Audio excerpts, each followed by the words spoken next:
Haji Gali Gumelar, STMSI, MH, untuknya kami persilakan. Mohon izin. Assalamualaikum warahmatullahi wabarakatuh. Alhamdulillahirabbil alamin. Kita panjatkan kepada Allah Subhanahu wa taala kita bisa berkumpul di kesempatan siang hari ini. Yang saya hormati Pak Andi dan rekan-rekan dari DNPTSP, yang saya hormati pihak Kecamatan Tiga Raksa dan Bapak Ibu yang insya Allah dimuliakan Allah Subhanahu wa taala. Mohon izin saya sharing siang hari ini sedikit mengenai OSS dan NIB, di mana OSS dan NIB ini akan ada terus sampai ke depannya, terutama untuk Bapak Ibu yang hari ini masih bertugas di wilayah Kabupaten Tangerang, bahwasanya untuk OSS ini dan NIB ini dia sangat diperlukan oleh masyarakat dan juga kita sebagai pelaku pemerintah. OSS dan NIB ini ada dengan prinsip dasar, yaitu perjanjian berusaha berbasis resiko. Dia nanti akan memberikan trust verified, kemudian ada konsep baru, kemudian akan terorganisasi dan terintegrasi serta efisien. Next. Nah, apa perbedaan antara OSS yang lama dengan OSS yang baru? Saya mau izin bertanya kepada Bapak Ibu, apakah Bapak Ibu pernah membuka OSS? Ya, ada yang pernah, ada yang belum, atau ada yang sudah pernah mengajukan NIB, atau ada yang sudah punya NIB? Ada yang sudah, ada yang belum juga. Ya mungkin Bapak Ibu yang seperti kami, pegawai pemerintah, punya saudara yang ingin bikin NIB, ternyata kita juga nggak tahu. Nah itu kan sesuatu dilema juga. Pak, saya mau bikin NIB apa ya? Dan ternyata banyak sekali yang belum tahu di antara kita Pemda Kabupaten Tangerang, dan di sini jika saya untuk sharing. Untuk membuat NIB kita harus masuk kepada suatu sistem. Sistemnya adalah OSS. Dulu versi lamanya versi 1.1 dan sekarang adalah versi RBA.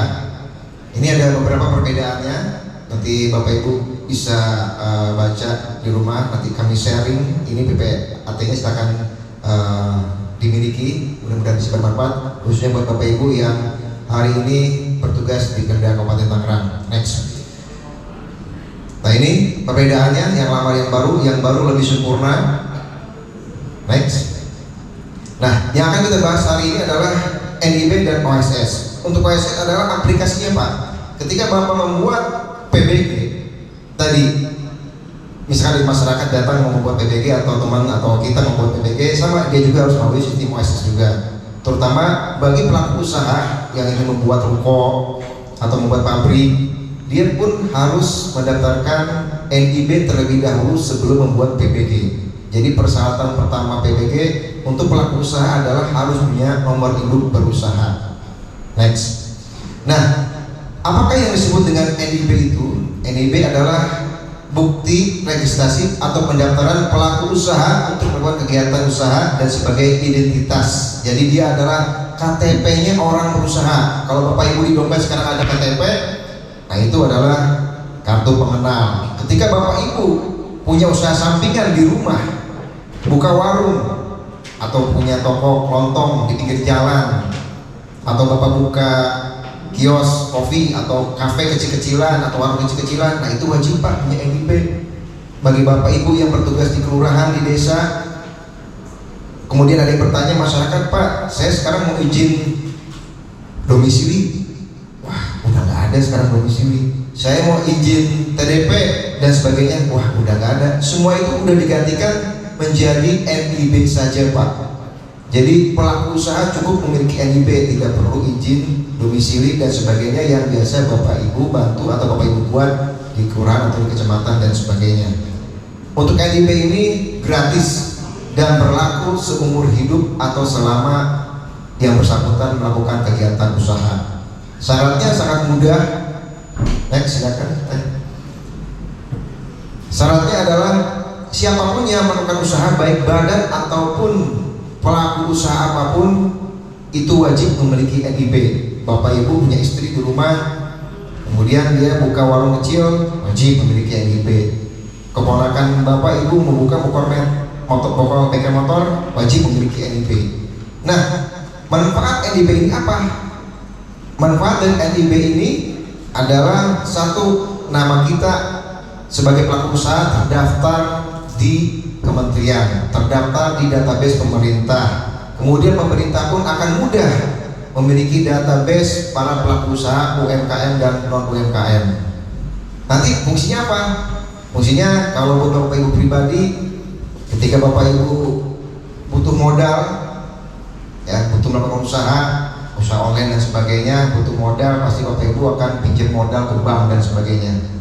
Untuk melakukan pinjam modal ke bank itu pasti akan ditanya, Bapak sudah punya NIB atau belum? Kalau belum, silakan bikin NIB dulu. Jadi salah satu syaratnya adalah harus punya NIB. Nah, jadi NIB ini salah satu kategori yang paling wajib buat semua pelaku usaha. Next. Nah, ini salah satu prosedur cara pendaftaran NIB.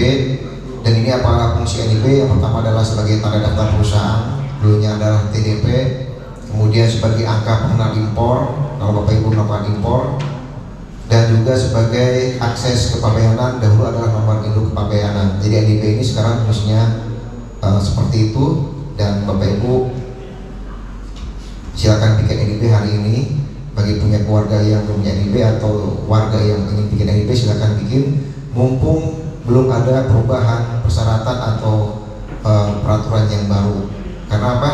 Masih gratis dan masih mudah sekali. Bapak Ibu daftar pakai NPWP, pakai KTP, nomor handphone, langsung hari itu keluar juga. Tapi kalau next nanti mungkin berubah pikiran, nggak tahu kita ya. Jadi masih gratis.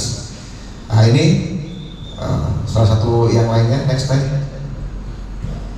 Nah, untuk NIB ini ketika Bapak Ibu pakai untuk kegiatan usaha, apakah ada sanksi bagi pelaku usaha yang tidak memiliki NIB? Sampai hari ini belum ada sanksi Pak Bu ya, cuman akan kena monitoring mungkin dari dinas terkait, dari kelurahan atau dari desa itu bisa, wah Bapak belum punya NIB, silakan punya NIB. Jadi sifatnya masih penyuluhan atau mendorong untuk membuat NIB. Tapi sanksi lainnya lagi adalah kita para pelaku usaha jika tidak memiliki NIB, maka dia tidak bisa memiliki fasilitas lain seperti tadi modal dari bank, fasilitas pelayanan, penyuluhan publik, bahkan untuk mengajukan izin selanjutnya. Jadi ketika Bapak Ibu mau bikin izin, ya, misalkan minol, bikin izin yang lainnya yang di atas LH dan sebagainya, itu tidak akan bisa usaha Bapak Ibu jika Bapak Ibu belum punya NIB. Jadi NIB ini adalah KTP usaha Bapak Ibu. Jadi mohon izin kepada Bapak Ibu yang hari ini bertugas di Pemda Kabupaten Tangerang, mohon di-sharing juga kepada warganya bahwa NIB ini adalah wajib, dan NIB ini berguna sekali buat para pelaku usaha. Demikian sedikit sharing yang bisa saya sampaikan. Di sini banyak materinya, nanti bisa di copy buat Bapak Ibu sekalian. Terima kasih banyak. Wabillahi taufiq wal hidayah. Wassalamualaikum warahmatullahi wabarakatuh. Terima kasih atas materi tentang nomor induk berusaha dan OSS. Untuk selanjutnya adalah sesi tanya jawab untuk Bapak Ibu yang ingin bertanya tentang materi pertama yang